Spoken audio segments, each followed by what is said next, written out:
Collapsed and died in court. Egypt's former leader Mohamed Morsi was at a retrial for espionage. Jailed since 2013, the democratically elected president was held in allegedly appalling conditions.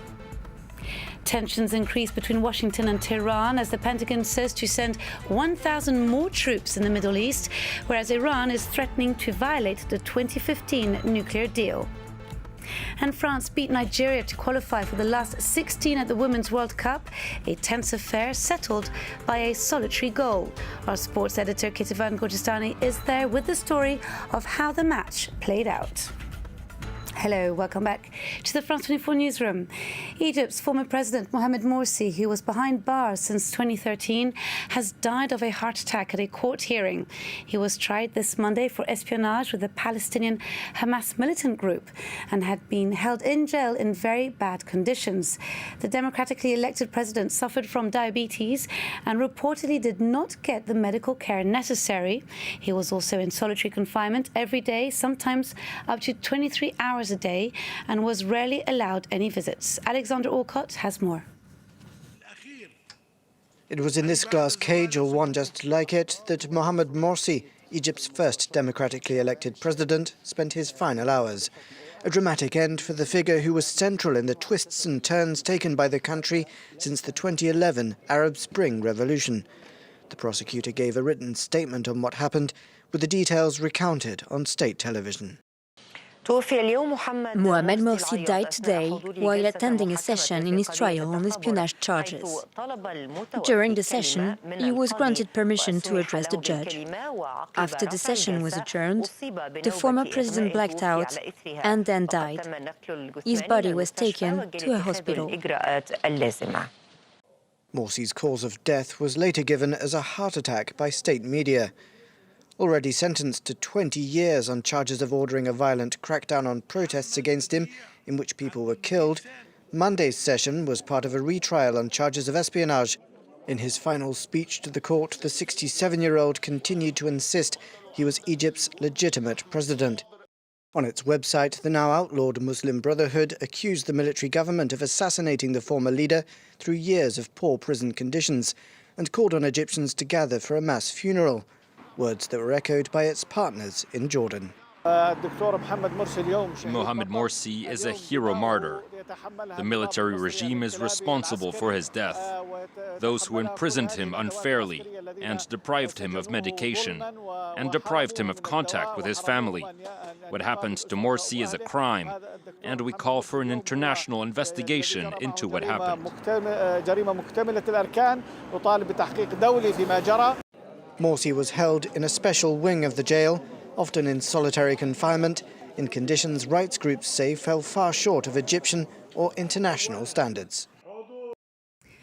According to the Pentagon, over 1,000 troops will be sent to the Middle East following the attack on 2 oil tankers last week in the Gulf of Oman.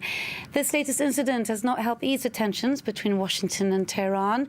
New footage released by the US military allegedly shows Iran's Revolutionary Guard removing the unexploded device from the Japanese tanker. Meanwhile, the Islamic Republic's nuclear agency released a statement that Iran will have increased its enrichment of uranium in less than 10 days. This despite UK, France and Germany warning Iran not to violate the 2015 nuclear deal. But the breach comes at a time where tensions have been heightened between Tehran and Washington, as Lauren Bersticker explains. An announcement that's almost certain to heighten tensions. The countdown to having more than 300 kilograms of enriched uranium reserves has started. We will reach this target by the 27th of June. It was the latest threat by Iran to abandon the nuclear pact from which the United States withdrew last year. Tehran's ultimatum was meant to put pressure on the remaining partners to the deal, France, Germany, China, Russia and the UK, to circumvent crippling US economic sanctions, something which European powers have already attempted without much success. Reacting to the announcement, French President Emmanuel Macron urged Iranian authorities to remain patient. As the International Atomic Energy Agency has underlined, Iran is respecting its commitments. We will do all we can to dissuade Iran and find a path to dialogue and improvement of these conditions. Monday's announcement came amid a growing diplomatic row between Iran and the US, which is blaming Tehran for an attack on 2 oil tankers in the Gulf of Oman last week, and for other acts of sabotage earlier this month. The latest ultimatum, which is likely to further ramp up tensions between the two countries, prompted a stringent reply by the State Department. We should not yield to nuclear extortion by the Iranian regime. Any actions that they take to get a nuclear weapon will be countered by a maximum pressure campaign by the United States government. Despite the threats and ultimatums, Iranian President Hassan Rouhani appeared keen to salvage the nuclear deal. On Monday, he told French diplomats there was still time to save the agreement. More rallies expected in Hong Kong after Sunday's historic gathering. Organisers said more than 2 million people were out on the streets demanding for the bill to be scrapped completely and not just suspended.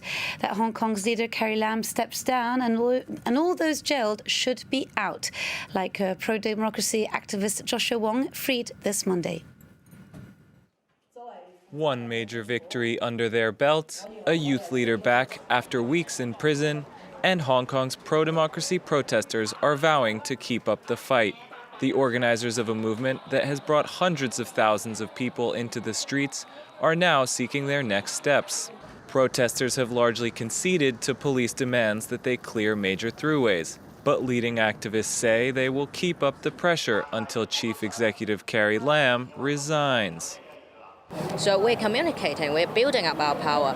It may not be the form of physically being here at Admiralty, but the campaign will carry on until our demands to be satisfied.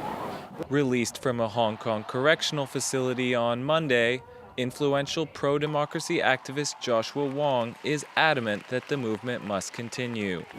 Beijing and Carrie Lam transform whole generation of youngsters from normal citizen to dissident. That's the price that Beijing must pay. On Sunday, up to 2 million people took to the streets, despite Lam's promise the day before to suspend the extradition bill at the center of tensions. So far, Lam has refused to step down or to permanently scrap the bill. She maintains strong backing from Beijing. On Monday, Chinese leaders reaffirmed their support for Lam against what they called street violence and, quote, the ill-intentioned interventions of foreign governments. And finally, France beat Nigeria to qualify for the last 16 at the Women's World Cup with just one solitary goal at the 79th minute into the game. A penalty by Wendy Renard that put France in the lead in Group A with 9 points ahead of Norway, Nigeria and South Korea. The French team will be back on the pitch on Sunday at Le Havre. Our sports editor, Kitty Van Gorgestani, tells us how the match played out. It's become a habit for Wendy Renard. For the third game in a row, the French defender has played a key role in France's victory. She was the hero in the opener against South Korea, scoring 2 headers, and she almost was the villain against Norway after that own goal, which could have cost France the victory. But this time against Nigeria, she went from villain to hero in the space of a couple of minutes when France were awarded a penalty after a foul by Ngozi Ebere. Wendy Renard stepped up to take the shot, but missed. Fortunately for her, she was given a second chance to make things right after the Nigerian goalkeeper moved off her goal line, prompting the penalty to be retaken. This time, Renard did not miss, giving the French the winning goal. 3 wins from 3 games. It is mission accomplished for Les Bleus, but while the result is positive, Les Bleus are through to the next round, top of their group on 9 points. Their performance in this final game will leave plenty of regrets. France overwhelmingly dominated the game, had plenty of opportunities, but missed plenty of chances, waiting until the 65th minute for their first shot on target. They'll have to wait a little bit longer to find out who they'll be facing in the next round, but what's certain is that they will have to step up their game, especially in front of the goal, if they are to go further in this World Cup.